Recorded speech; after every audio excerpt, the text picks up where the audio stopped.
যে মাইন দিয়ে বিশ্বকে অচল করার হুমকি দিয়েছিল ইরান, সেই মাইনই কি এখন তাদের জন্য গলার কাটা হয়ে দাঁড়িয়েছে? হরমুজ প্রণালী এখন যেন এক ডেথ ট্র্যাপ বা মরণ ফাঁদ। এ প্রণালীতে গত এক মাসে কয়েক হাজার মাইন ছড়িয়েছিল আইআরজিসি, কিন্তু এখন যখন প্রণালীটি খুলে দেওয়ার সময় এলো, তখন দেখা যাচ্ছে কোথায় কত মাইন পাতা হয়েছিল তার কোনো সঠিক রেকর্ড নেই ইরানের কাছে। মার্কিন কর্মকর্তাদের দাবি, সাম্প্রতিক যুদ্ধে ইরান তড়িঘড়ি করে ছোট নৌকা ব্যবহার করে প্রণালীতে মাইন পেতে দিয়েছিল, কিন্তু এখন সেই মাইনগুলোর সঠিক অবস্থান নিজেই নিশ্চিত করতে পারছে না তেহরান। অনেক মাইন স্রোতের কারণে স্থান পরিবর্তন করেছে বলেও আশঙ্কা করা হচ্ছে, ফলে সেগুলো শনাক্ত ও অপসারণ করা অত্যন্ত কঠিন হয়ে পড়েছে।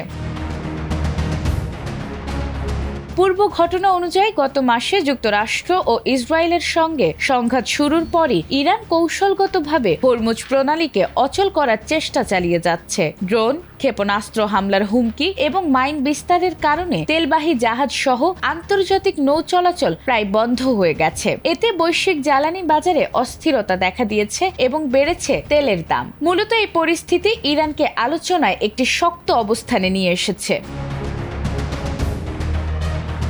তবে এখন সেই কৌশলই ইরানের জন্য নতুন সংকটে পরিণত হয়েছে। সমুদ্রের মাইন অপসারণ স্থল মাইনের চেয়েও জটিল এবং সময় সাপেক্ষ। এমনকি উন্নত প্রযুক্তি থাকা সত্ত্বেও যুক্তরাষ্ট্রের নৌবাহিনীর পক্ষেও দ্রুত এই মাইন পরিষ্কার করা সহজ নয়। এদিকে মার্কিন প্রেসিডেন্ট ডোনাল্ড ট্রাম্প শর্ত দিয়েছেন, হরমুজ প্রণালী পুরোপুরি নিরাপদ ও চালু না হলে যুদ্ধবিরতি কার্যকর হবে না। অপরদিকে ইরানের পররাষ্ট্রমন্ত্রী আব্বাস আরাগচি কারিগরি সীমাবদ্ধতার কথা উল্লেখ করে ধীরে ধীরে প্রণালী খুলে দেওয়ার ইঙ্গিত দিয়েছেন। বর্তমানে ইসলামাবাদে আরাগচি ও মার্কিন প্রতিনিধি জেডি ভেন্সের বৈঠকে হরমুজ প্রণালীর নিরাপত্তা একটি গুরুত্বপূর্ণ ইস্যু হয়ে উঠেছে। পরিস্থিতি এখন কোন দিকে মোড় নেয় সেদিকেই তাকিয়ে আছে পুরো বিশ্ব। নাজমুন নাহার জান্নাত, এটিএন বাংলা।